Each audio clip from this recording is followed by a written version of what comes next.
गिरी व्यक्त केली की संजय दिना पाटलांवर कारवाई होणार नाही। बघा, मी तुम्हाला विपरीत विचारते। दर सकाळी हे उबाटा सेमनाला संपवायचं जे सुपारी घेतलं संजय राऊतनी, अश्लील शब्दांचा वापर, अश्लील गाली गलोच, आता मी इकडे तर बोलणारच नाही आणि मला बोलायचं पण नाही। तुमचे आक्षेप, तुमचा निषेध मान्य आहे। संजय राऊतांची प्रत्येक प्रेस कॉन्फरन्स लाईव्ह जात नाही, मीडियाने तो तसा निर्णय घेतलेला आहे। मला केशवजींकडे जायचंय। केशवजी, अनेक वर्ष आपण राजकारण खूप जवळनं पाहतोय।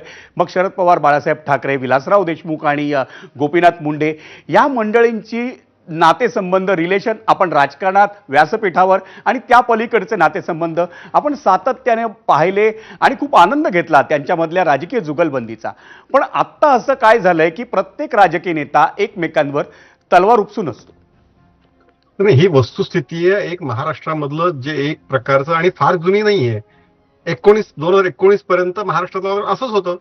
भलेही चार पक्षांच्या दोन भिंती, त्यामध्ये दोन भाग पडलेले होते। भारतीय जनता पार्टी, शिवसेना एकत्रित त्यावेळी होती ती, आणि काँग्रेस, राष्ट्रवादी, अशी महाराष्ट्रातलं एक प्रकारचं एक अलिखित नियम होता।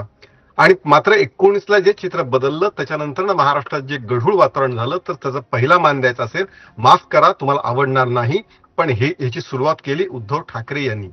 महाराष्ट्रामध्ये ज्या पद्धतीचं सत्तेसाठी सत्तांतर झालं आणि त्याच्यानंतर गेल्या 5 वर्षामध्ये जी भाषा नेत्यांची, जी भाषा ठराविक प्रवक्त्यांची ही येत गेली, त्यातून हे सगळ्या गोष्टी पुढे होत गेल्या। आज जे एक मोकळेपणा होता, अत्यंत, मला एक उदाहरण, फार जुनं उदाहरण आठवत आहे की जनसंघाचे आमदार ज्यावेळी एक होते, विधानसभेमध्ये भाषण चालू होतं, त्यावेळी त्यांच्या सोबत लहान बाळ होतं, तर बाहेर कम्युनिस्ट पक्षाच्या आमदारांनी ते बाळ त्यांचं सांभाळलं होतं। ही महाराष्ट्रातली संस्कृती आहे, फार जुनं नाही, मी नावाचे सगळे उदाहरण, तारीख सगळे देऊ शकतो। पण ही संस्कृती आज कुठं हरवत चालली आहे। जर तुम्ही सकाळी नेत्यांना रोज एक प्रकारे शिवीगाळ करत असाल आणि मग एखाद्या नेता, मी पुन्हा सांगतो, मी संजय दिना पाटलांना समर्थन करणार नाही, पण ही सगळ्यांनी आत्मचिंतन करण्याची आज गरज आहे की आज गेल्या 5 वर्षांमध्ये आत्मचिंतन करण्याची गरज आहे।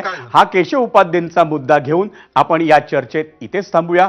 पण प्रश्न अनेक आहेत, ते प्रश्न कधी संपणार, पण केशव उपाध्यांनी चांगली सुरुवात केली आहे, त्यामुळे हे प्रश्न नक्कीच संपतील अशी आशा करूया आणि जाऊयात आजच्या आपल्या प्रश्नावर। काय